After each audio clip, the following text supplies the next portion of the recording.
सुप्रभात श्रोता बंधु आज प्रसंग जीशु ईश्वर प्रतिमूर्तिर प्रकाश आमेन हालेलुया।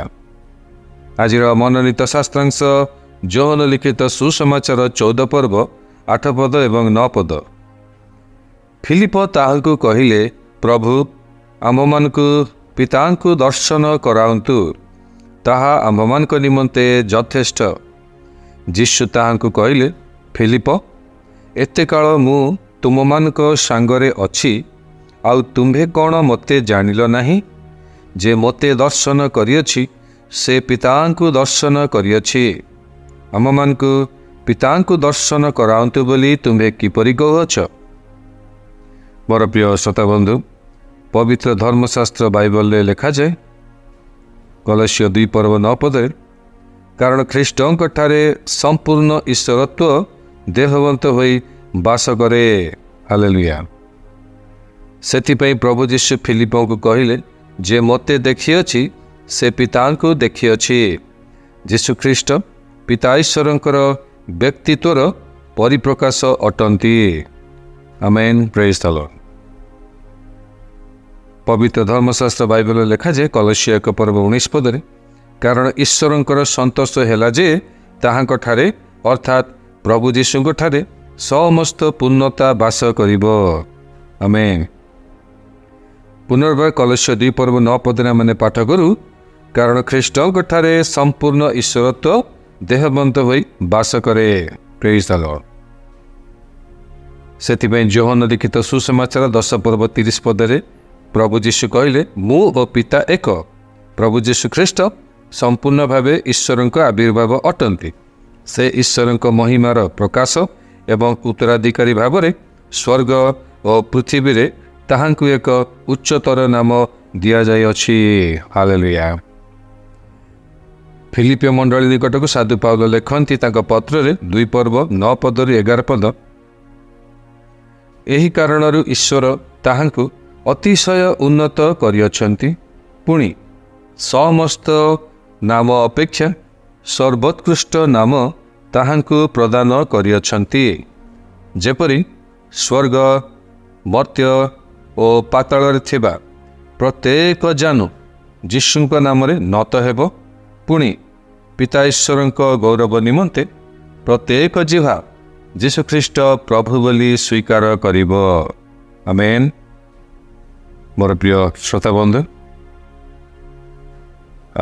आमर प्रभु जीशु हेउचंती से राजा मानकर राजा और प्रभु मानकर प्रभु।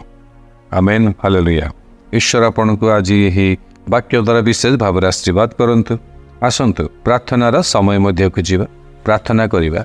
मो पछे पछे आपण एही प्रार्थना करंतु। प्रिय प्रभु, मु आपण को समस्त गौरव